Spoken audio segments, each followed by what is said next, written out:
Bonjour à toi, bienvenue dans cette nouvelle vidéo. Aujourd'hui, je vais parler d'un sujet un petit peu différent des autres vidéos que tu as pu voir pour le moment. Souvent, les personnes que je rencontre qui ont cette envie de se reconvertir, de changer, d'évoluer, ils ont plusieurs difficultés, plusieurs freins, dont la peur, les questions financières, et il y a aussi le sujet de la zone de confort qui revient beaucoup. Parce que forcément, quand on veut évoluer, quand on veut changer de service, quand on veut se reconvertir, peu importe, on a besoin en fait de sortir de sa zone de confort, d'agrandir un peu notre zone de confort.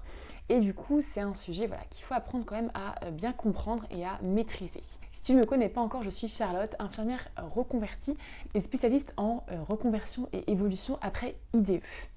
Aujourd'hui, je vais donc te parler de la zone de confort. Qu'est-ce que c'est qu'une zone de confort? C'est déjà quelque chose de très simple. En fait, c'est nos rituels et nos habitudes. En fait, ce qu'il faut savoir, c'est que c'est quelque chose qui est bien, dont on a besoin finalement, une zone de confort. C'est des moments en fait où on sait ce qui va se passer. Si tu fais ça, en fait, tu sais ce qui va se passer. Si tu sors des chez toi le matin, tu sais que tu vas retrouver ta voiture juste devant chez toi. En fait, là, c'est pareil. C'est la zone de confort, tu peux activer finalement le mode pilote automatique parce que tu n'as pas à réfléchir sans cesse à chaque fois. On a besoin de cette zone de confort. On a besoin de cette stabilité, en fait, finalement, tout simplement parce que si tu imagines que tous les matins, tu te réveilles dans un appartement et que toutes les pièces étaient inversées, que tu avais tout à refaire, à recomprendre, etc., ça serait beaucoup plus compliqué. Donc, la zone de confort, finalement, c'est quelque chose dont on a besoin. C'est notre stabilité, finalement. En fait, le problème, c'est quoi? Le problème, c'est lorsqu'on reste trop longtemps dans notre zone de confort. C'est ça le souci. Le souci, c'est pas d'avoir une zone de confort, c'est de rester trop longtemps dedans. À ce moment-là, il se passe trois choses. Premièrement, ta zone de confort, en fait, à partir du moment où tu vas rester trop longtemps dedans, elle va rétrécir. C'est comme ça, malheureusement, que ça se passe. Donc, en fait, c'est pour ça qu'il ne faut pas y rester trop longtemps. Deuxième chose, plus tu vas rester dans ta zone de confort, et en fait, moins tu vas t'y plaire. Je vais prendre l'exemple de, tu viens de bosser pendant 3 jours en 12 heures, tu es à ta 12e heure et demie, tu n'as qu'une envie, c'est de rentrer chez toi et en fait de te mettre sur ton canapé ou même sur ton lit. Et en fait, tu vas te prendre l'exemple de ton lit par exemple. Tu rêves d'une seule chose, c'est de te mettre dans ton lit, sur ton lit, de t'affaler, de te mettre dans ta couette, etc. Parce qu'en fait, là, tu as vraiment besoin de ce repos, etc. Et en fait, tu vas t'imaginer maintenant rester dans ton lit, donc pendant 12 heures, 13, 14, 15, 24 heures. Et en fait, à partir d'un moment donné, si tu restes trop longtemps dans ton lit, pour le coup, tu n'auras qu'une envie, en fait, c'est d'en sortir. C'est exactement pareil, en fait. Une zone de confort, c'est ça. Tu as envie d'être dedans, mais si tu restes trop longtemps dedans, en fait, tu ne te sens plus à l'aise, tu te sens à l'étroit, tu as envie de bouger, etc. Et c'est pareil pour les personnes qui me disent, je suis depuis 20 ans dans un service, ça se passe bien, je suis contente, mais je sais pas pourquoi je m'y plais plus. Ou alors des personnes qui me disent tous les 5 ans, je sais pas pourquoi j'ai besoin de changer. Et en fait, c'est absolument normal et humain. Reprends l'idée du lit ou du canapé, à un endroit en fait où tu as envie d'y être, ça fait du bien d'y être de temps en temps, mais si tu restes trop longtemps, en fait, clairement, tu n'es plus à l'aise, tu te sens plus bien, tu n'as qu'une envie, c'est d'en sortir. Donc en fait, c'est ça, en fait, c'est ce principe-là. Donc, c'est pas toi qui as un problème, c'est absolument normal, c'est juste que c'est un mécanisme, c'est comme ça.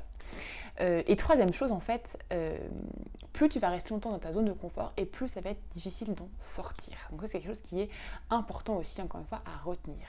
Donc, on comprend bien qu'il ne faut pas rester trop longtemps dans sa zone de confort. Qu'est-ce qui se passe, en fait, quand tu as envie de sortir de ta zone de confort? Quand tu as envie d'agrandir un petit peu ta zone de confort? Eh bien, ce qui se passe, c'est la peur. Voilà, tu as la peur qui vient, tu as peur de ce qui va se passer, etc. Déjà, il faut te dire en fait que la peur, c'est quelque chose qui est normal et qui est sain. C'est pas quelque chose qui est utile, en fait, tu as besoin de cette peur, en fait. Donc, il ne faut pas le prendre comme quelque chose, en fait, qu'il faut fuir à tout prix, qu'il faut nier non plus. Il faut vraiment apprendre à la dompter, à la comprendre. En fait, qu'est-ce que c'est que la peur? La peur, c'est un signal d'alarme, en fait, que ton corps te donne pour te faire passer un message. La chose qui veut te dire, en fait, ton corps à ce moment-là, au moment où tu veux sortir de ta zone de confort, en fait, c'est que tu ne connais pas, en fait, de manière sûre et certaine, ce qui va se passer, en fait, par la suite. C'est ça, en fait, le signal d'alarme. C'est ça ce qui veut te dire ton corps quand il a peur.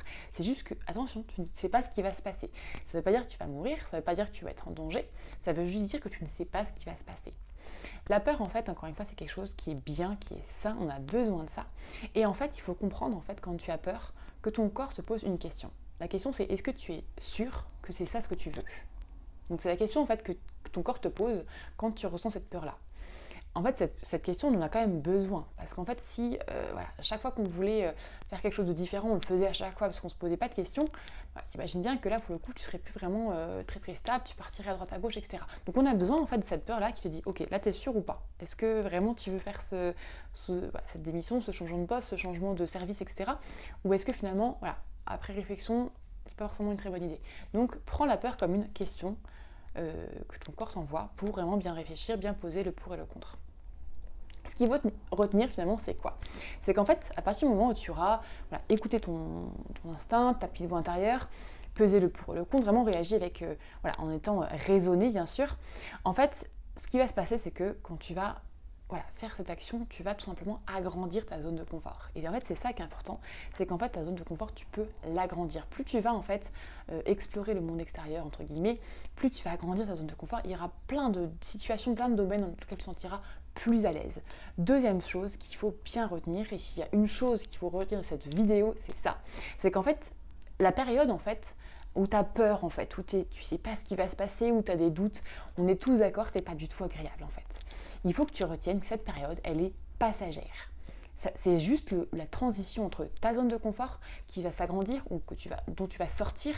Et en fait, ça va vraiment être passager, en fait, ce moment de « là, je sais pas ce qui va se passer, j'ai un peu peur, etc. » Tous tes doutes.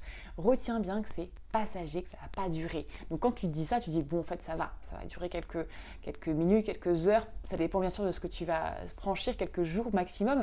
Mais après, tu vas agrandir ta zone de confort et tu vas te ressentir finalement à l'aise là où tu seras en fait à ce moment-là. En fait, le risque, c'est quoi?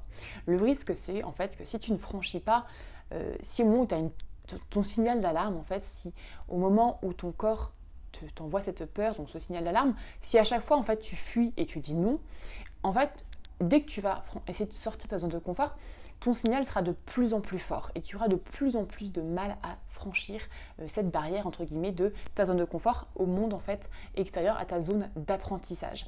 Donc, en fait, pense à ne pas fuir à chaque fois dès qu'il se passe la moindre chose. Pour cela, je vais vous donner 2 conseils pour agrandir ta zone de confort. Premier conseil, lance-toi tous les jours ou toutes les semaines un mini défi. C'est-à-dire pas le défi de ta vie, mais un petit défi en fait qui va te permettre d'agrandir petit à petit ta zone de confort.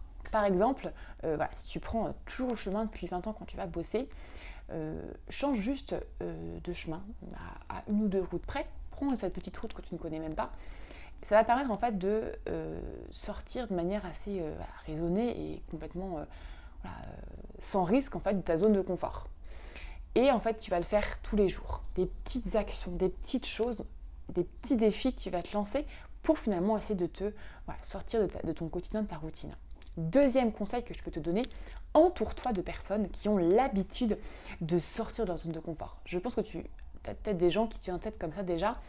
2 personnes en fait qui osent, qui ne regardent pas ce qui se passe chez les autres et en fait qui osent, qui n'ont pas peur ou qui ont peur mais qui le font quand même, qui osent en fait changer leur quotidien, leur routine, franchir des caps, explorer en fait, progresser, apprendre des nouvelles formations, des nouveaux voyages, peu importe. Ces personnes-là en fait, ils vont te tirer vers le haut et ils vont t'apprendre ce dynamisme en fait, cette motivation à toujours aller changer un peu tes habitudes, changer tes rituels et donc sortir, agrandir ta zone de confort.